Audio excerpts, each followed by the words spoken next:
Assim, ainda resta um descanso sabático para o povo de Deus, pois todo aquele que entra no descanso de Deus também descansa das suas obras, como também Deus descansou das suas. Hebreus 4, 9 e 10. Vivemos hoje uma vida de ansiedade. Nossos ouvidos cansam-se de ouvir todos os dias notícias de rebeliões políticas, de inflação financeira e de perigo de todo tipo. Todos estamos procurando uma forma de descanso verdadeiro, a paz real, mas não conseguimos encontrá-lo mediante recursos materiais. E a pergunta nessa noite é: onde podemos encontrar verdadeiro descanso e o senso de realização nesta vida? Quem pode dar-nos a resposta a esta pergunta dolorosa? Certa noite, a filha de um dos homens mais ricos da Coreia cometeu suicídio. Por isso, a mãe desesperada veio visitar-me várias vezes. O marido dela era um multimilionário que teria sido capaz de dar à filha tudo o que ela quisesse. Ela poderia comer qualquer guloseima que imaginasse. Tinha um lindo carro com um motorista. Sempre teve muito dinheiro, mas nenhuma satisfação em seu coração. Finalmente, a mocinha entrou em seu quarto, derramou gasolina no seu corpo e ateou fogo. Morreu queimada.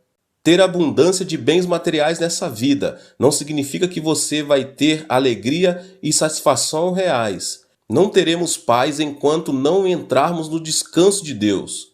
Hoje, Deus nos convida a entrar no porto, onde encontraremos paz e descanso. Desejo mostrar-lhe esse caminho agora mesmo.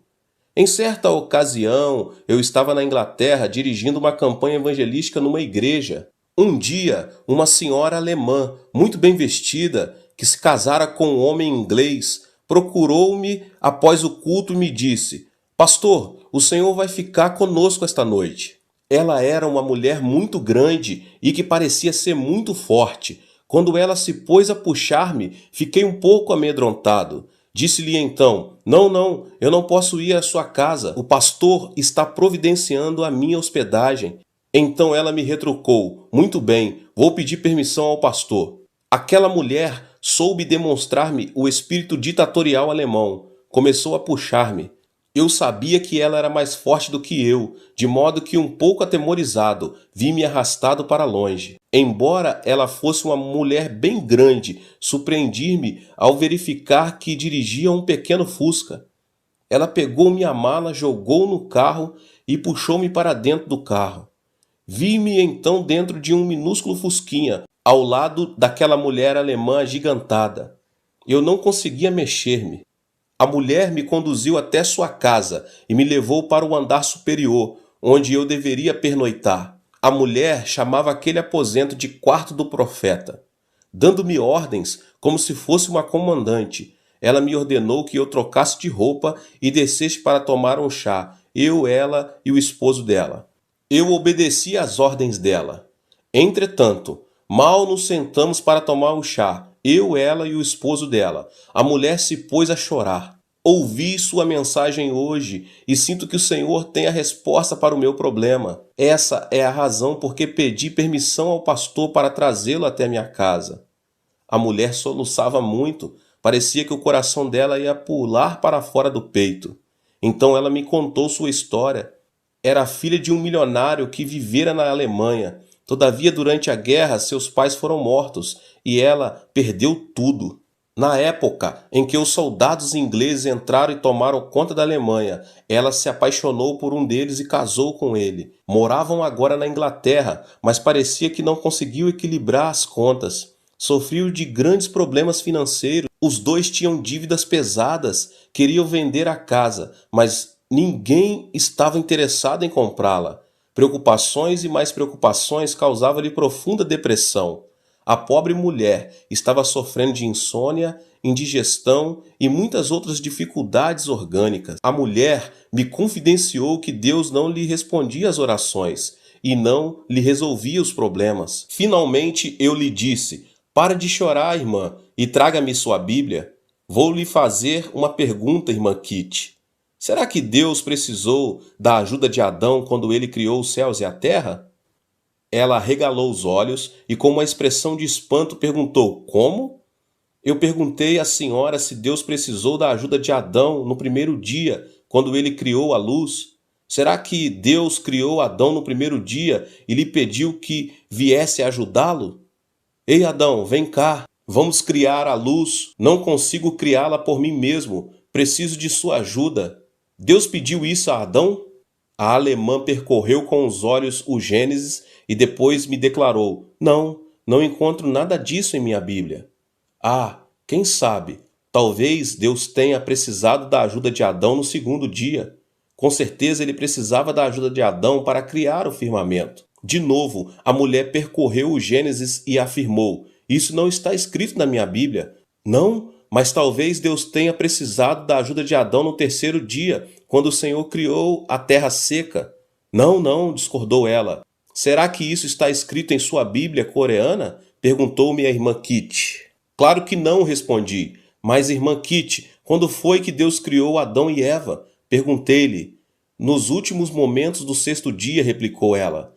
Será que isso significa que Deus não precisou da ajuda de Adão e Eva para criar os céus e a terra? Perguntei a ela. Sim, com toda certeza Deus não precisou da ajuda de Adão e Eva, respondeu-me a mulher. A seguir eu lhe perguntei, será que Deus precisa da ajuda da irmã a fim de resolver seus problemas?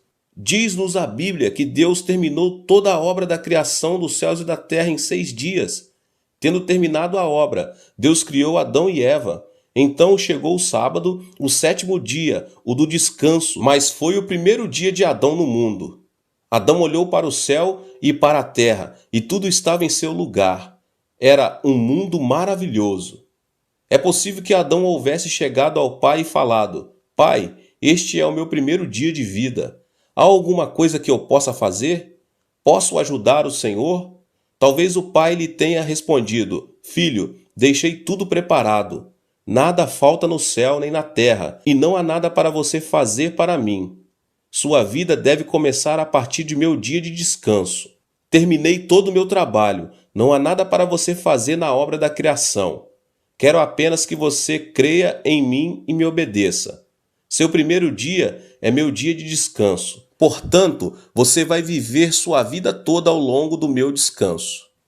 Disse eu à minha hospedeira: Irmã Kitty, como a senhora vê, nada havia para Adão fazer, porque a Bíblia nos diz em Gênesis 2:1, assim os céus, a terra e todo o seu exército foram acabados.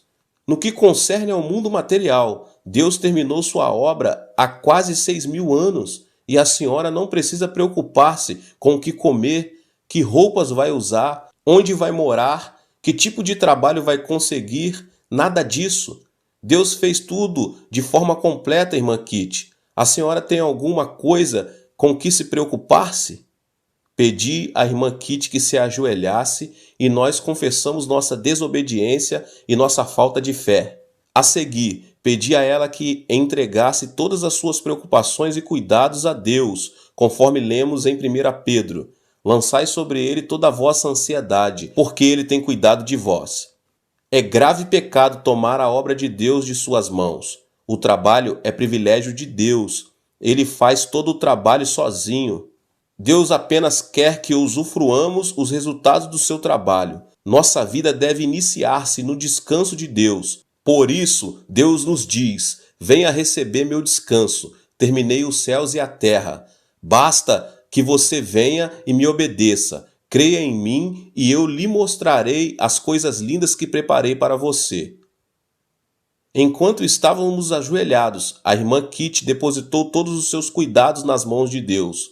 O problema de fazer com que a receita batesse com a despesa, o problema de vender a casa e o de saldar todas as dívidas. Ao entender que todas essas ansiedades e cuidados pertencem a Deus, ela foi capaz de entrar no descanso de Deus, porque percebeu que Deus estava resolvendo seus problemas.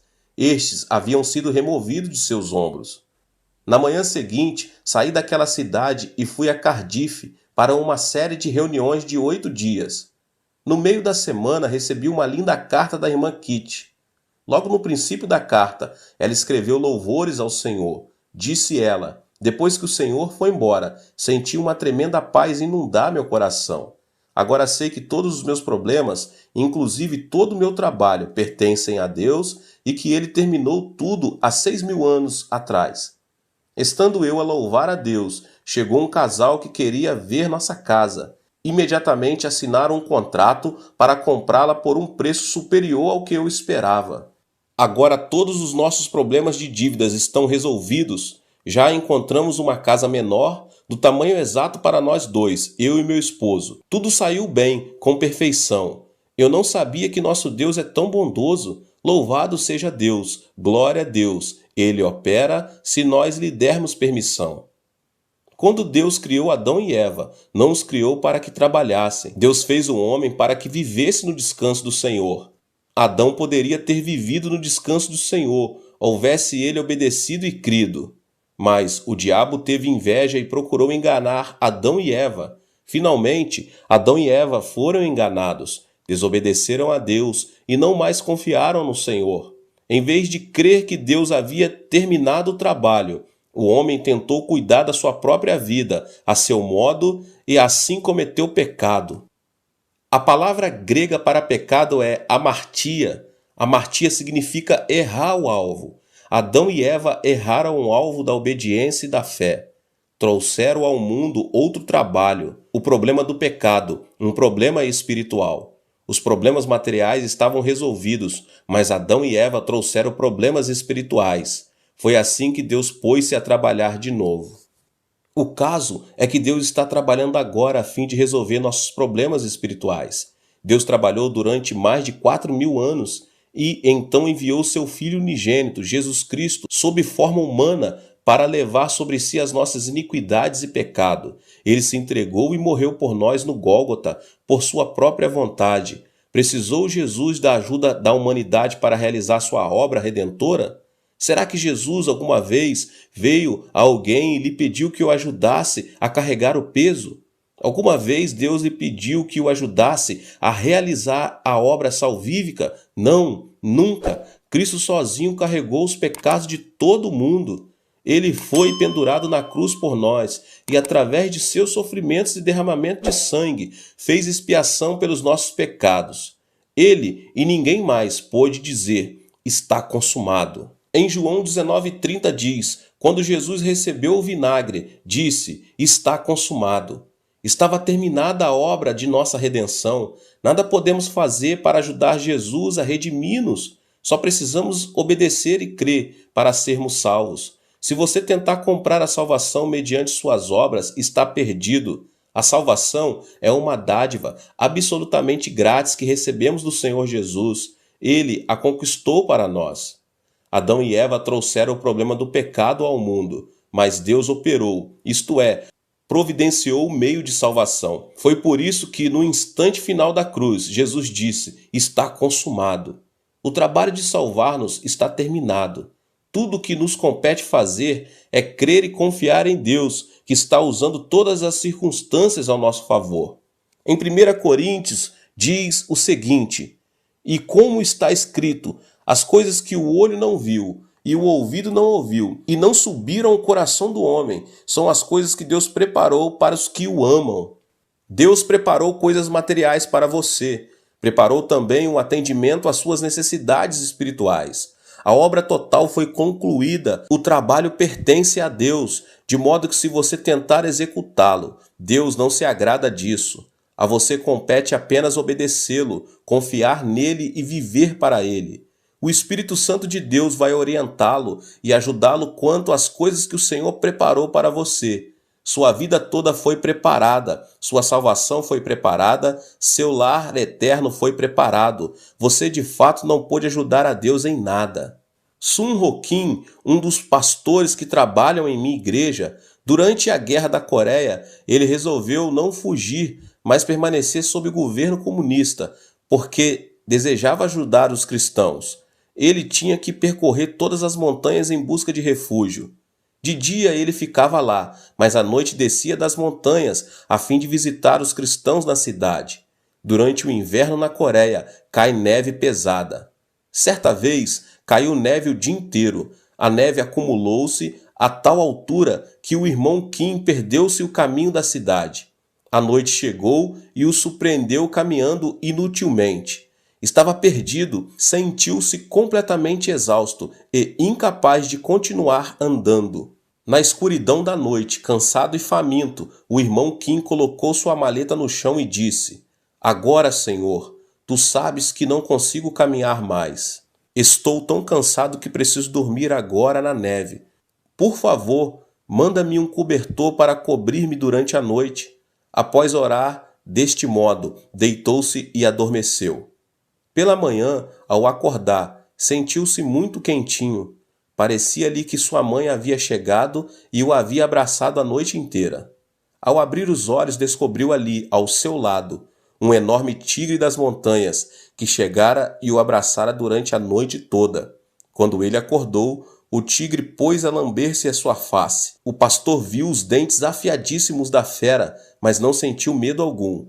Estava tão cheio do Espírito Santo que conseguiu sentir amor por aquele tigre, como se ele fosse um gatinho de estimação. Voltando os olhos para o alto, o irmão Kim falou: Pai, eu te pedi que me mandasses um cobertor, mas não esperava que me mandasse um cobertor vivo e tão grande. Deus prepara tudo, meus irmãos. Ele conhece sua situação e pode suprir qualquer coisa que você precisa. Sim, Deus prepara tudo para aqueles que o amam. Glória a Deus. Deus está convidando você a vir para o seu descanso hoje. As pessoas estão tentando construir sua própria segurança, tentam acumular dinheiro para si mesmas, tentam construir um ambiente confortável a fim de obter descanso, mas em nossos dias você não pode colocar sua confiança nessas coisas. As situações mudam todos os dias, as pessoas vivem em estado de ansiedade, incapazes de descansar. Deus não nos convida a entrarmos no descanso de seres humanos,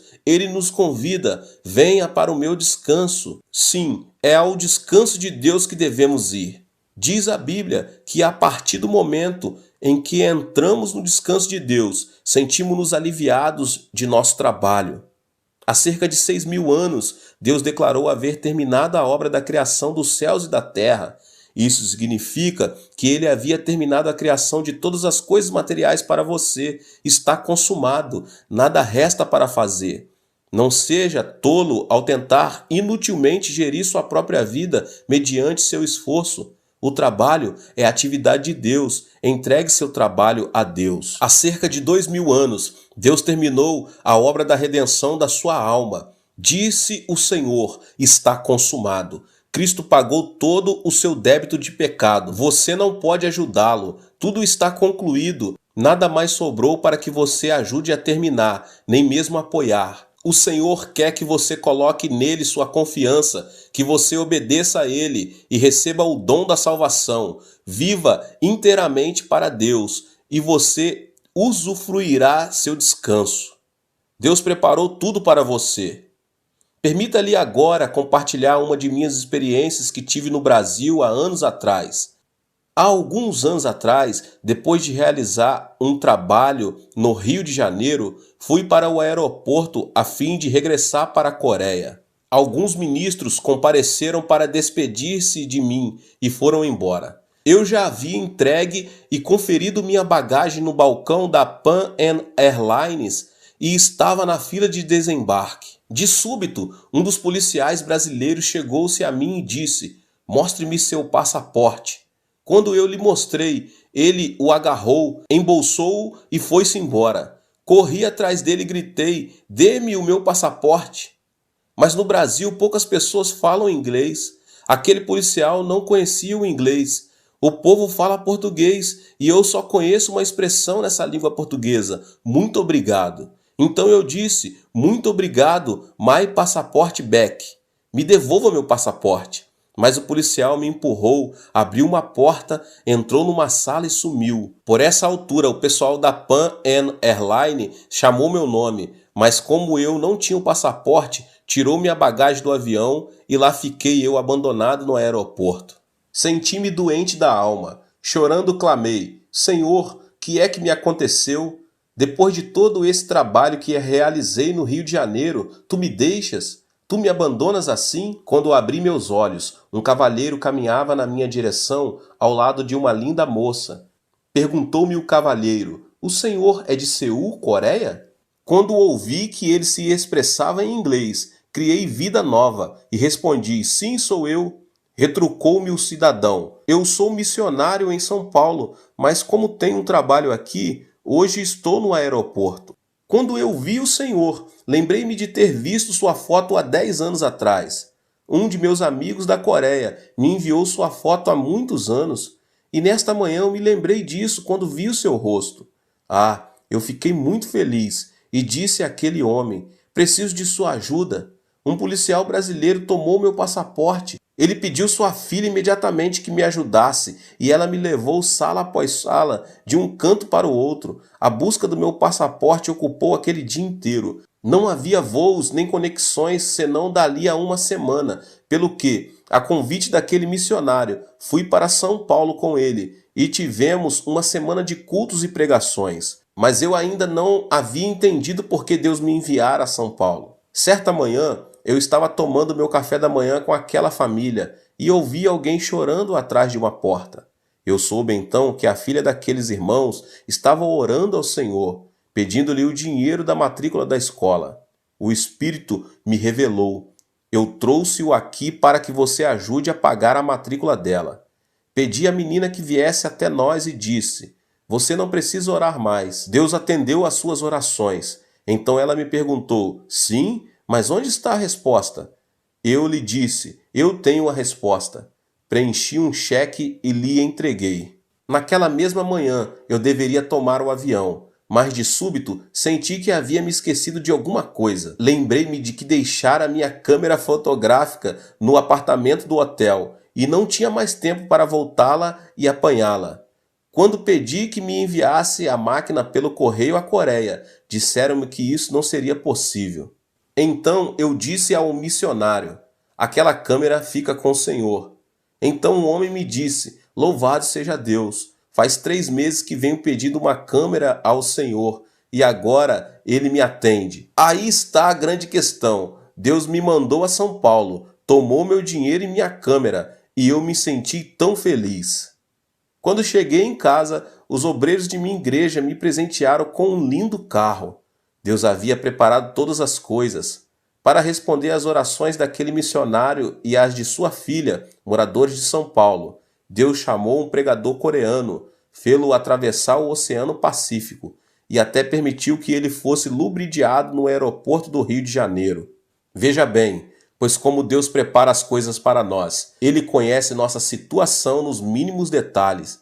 Basta a você confessar seu amor a Ele e a sua fé nele. Confesse sua desobediência, comece a devolver seu dízimo a Deus, santifique o dia do Senhor e obedeça ao Senhor e à sua palavra. Entregue seus problemas e preocupações a Deus e Ele vai abençoá-lo. Entre no descanso do Senhor, e ainda que o mundo inteiro fique de cabeça para baixo, você não precisará preocupar-se, porque Deus é o seu descanso e jamais o abandonará. Meus irmãos, minhas irmãs, Deus abençoe a vida de cada um. Que palavra maravilhosa! Você que ainda não é inscrito aqui no canal, talvez você chegou aqui pela primeira vez, se inscreva aqui no canal e ative o sininho das notificações, para que você não perca nenhum vídeo abençoado como esse que você acabou de ouvir. Deixe também o seu like aqui e não esqueça de compartilhar esse vídeo com as pessoas que você mais ama. Deus te abençoe e nos vemos nos próximos vídeos. Amém.